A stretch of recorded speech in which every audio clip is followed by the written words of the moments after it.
So Lauren Betts and UCLA take down Juju Watkins and USC in a stunner of a game to win the Big 10 tournament title. And folks, this was a tale of two halves. And not only that, but as reported here by the Big 10 networks, Juju Watkins has surpassed all-time leading scorer Caitlin Clark for the second most points scored through the first two seasons.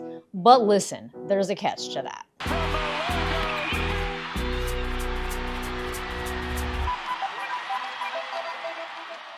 So before I get to this stunner of a game, one thing that happened during this game was Juju Watkins has surpassed Caitlin Clark's second all-time leading scorer in her sophomore year. The top leading scorer is Kelsey Mitchell, by the way. But apparently Juju Watkins has passed Caitlin Clark for her sophomore year and the scoring record. But there is a catch, because Juju Watkins has played 4 more games than Caitlin Clark did in her sophomore year because of COVID. So it is kind of one of those iffy, record breakers. I don't know, you tell me what you think. This to me does not dismiss Juju Watkins as a phenomenal player, because she just is.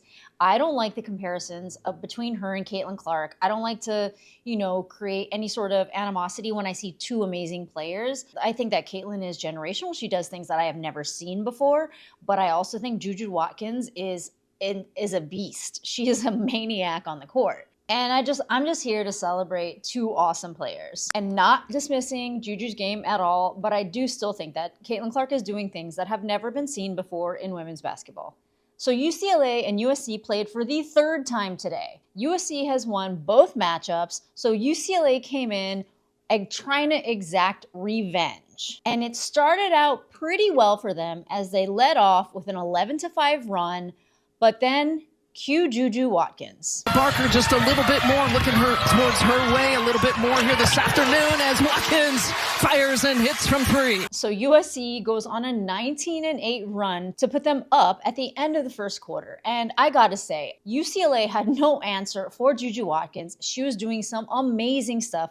Her pull-up jumpers, her pull-up threes. She was pushing through the paint, getting around defenders, and finishing at the rim. There really wasn't a lot more scoring going on over at USC, as Juju Watkins does finish with 29 points, which is almost half of what the entire team's score was. So in the first quarter, it was looking pretty tight. The score was very close, but then USC just started coming away with it. They started going on runs, and they really started taking the sail out of UCLA's wind. And I'm gonna tell you, the way that UCLA started playing, it was not looking good. I was prepping UCLA loses posts. I was going back and forth with people watching this game, talking about how it's over. USC is just the better team. And then they go into halftime. And I don't know what kind of pep talk that Corey Close, the coach, gave UCLA, but it must have been in the vein of, hey, snap out of it. Because at the half, it was 45-35. And again, it just was not looking good for the UCLA Bruins. Lauren Betts was just not getting her shots off. She is the secret weapon for UCLA. And the Trojans were, quite frankly, just out-rebounding UCLA.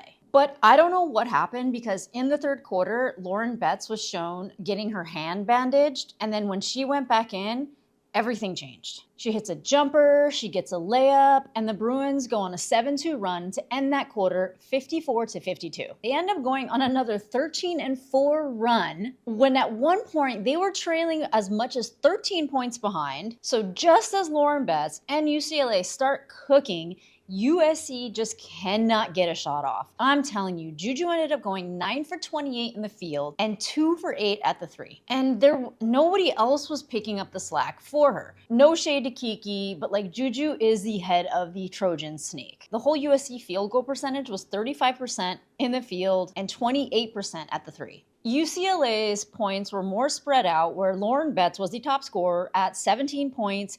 Kiki Rice had 13. Rice off of Barker.